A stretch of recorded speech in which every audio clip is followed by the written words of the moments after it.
And welcome back. And of course, Smithy's getting very edgy here on his seat because he's got to get out there to get on his charges of the under-18s of the Bannockburn Tigers. It'll be a big game of football out of the Keith Park Layover this afternoon. But there are other big games on this afternoon and none bigger.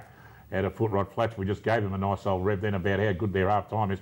Don't you worry about that. They take on the Belmont Lions, or the University Lions as we call them now, because after the go to uni, they've all disappeared for University weekend. But I can tell you, folks, and I can tell you, Smithy and Kel, that there's some big changes made in the seconds of the Belmont Lions. A big forward line. Massive, well, certainly a big forward line.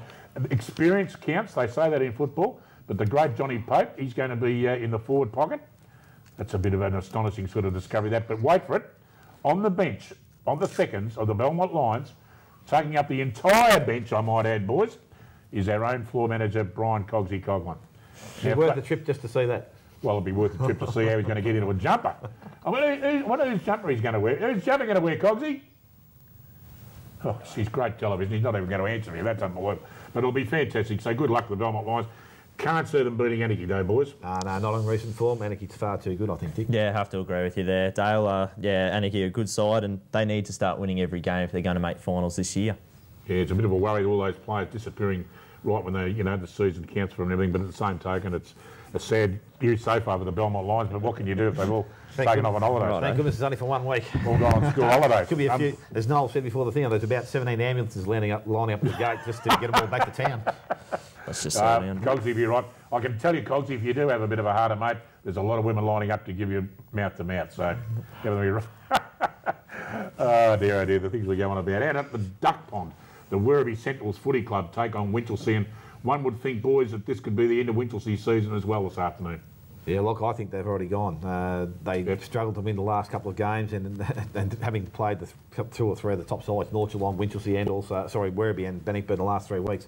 Hard task, and they're not going to get any easier. I think they get leaked back this week from suspension, but won't make any difference. Werribee for me. Yeah, definitely. I think Winchelsea's season unravelled when they lost Blake Kelly a couple of weeks ago, and unfortunately he's out for the majority of the season, if not all the season. And yeah, Werribee a very, very strong side, and they'll get the job done pretty easily, I'd think. What's going on up there at the Duck Pond? They've got so many forward options. Rose and Week start off the season kicking a bag of goals. Anthony Kitchen comes in and kicks 7 or 8 the other week. And there Blake Pilkington comes from nowhere and kicks 9. Yeah, well, I don't know whether Rosenweig actually played the weekend. I'm not too sure. Jeez, he wasn't named in their goals, so it'd be unusual unless they put him down back for a week just to give him a bit of a run. I'm not too sure, but interesting to find out that. Yeah, Pilkington actually is a winger. When we watched them a few weeks ago, he was actually a winger, and he took some really strong marks, and definitely a very good contested mark of the football. So it's a very, very good move by Leach to put him down forward, and yeah, just all these options, it makes it really, really difficult for other sides to know who to defend and who to put numbers on. Unbelievable, yeah. So they're a bit of a worry wherever Sentinels. They've got so many options and they're playing great footy, and they're still undefeated on the top of the GDFL league ladder at this stage. East Geelong, gee whiz, well, I was going by with these notes down here, folks. Don't worry about that, I'm completely lost now. Back out of the Inverleigh Oval, they take on the Tommy Tigers, and of course they got a nice old thumping by East Geelong last week. But one of these sides, maybe, guys can keep their season a little bit alive. Yeah, I think Thompson's season's on a knife edge. I'd have to think that they need to win the majority of their games to make finals this season. Inverleigh, I think, are gone now. Unfortunately, they've had too many injuries, and it's just cost them dearly, not playing consistent enough football and beating sides that are around the same level as them, Dale. Yeah, no, you're right. I think it's game over for whoever loses this. I know that McLean's out for the next 5-6 weeks maybe. He's done some damage to a finger. I just think if Inverleigh are going to win this game, they have to really toss their forward line around. I think they have to play Zach Eagleton up forward as another option. As I said, they lose, and they need to spend their good ball players around the ball. Too many times they're coming off the ground having too much time to spell. So I'm going to pick...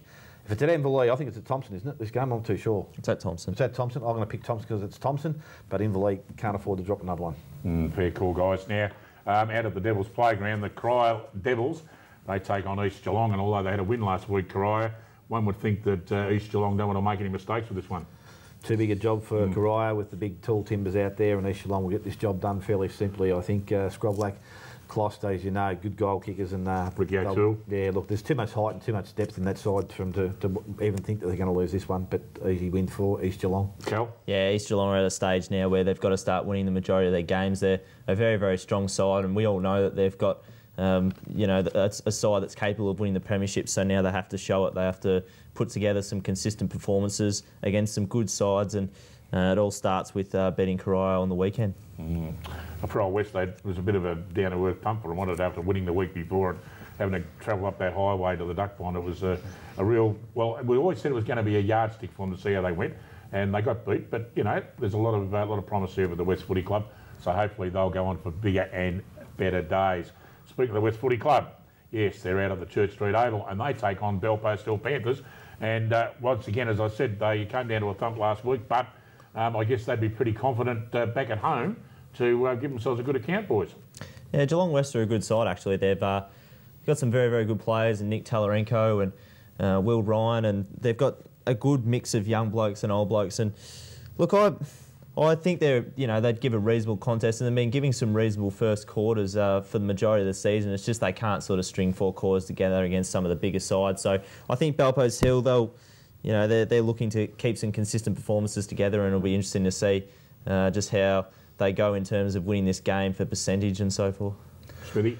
Yeah, look, Belpost still did what they had to last week. I think their structure's very sound now, and they've probably gone to the extent where they're now letting their on-ballers stay on the ground a little bit more. When Sean Lewis needs a spell, he had a couple of brief runs on the interchange last week. He's one player that needs to get game time. The bloke that impressed me week in, week out is Travis Fursland. He's a great marking player. He's a bit like Matheson. He'd be the type of bloke that you would play first off when you pick the side.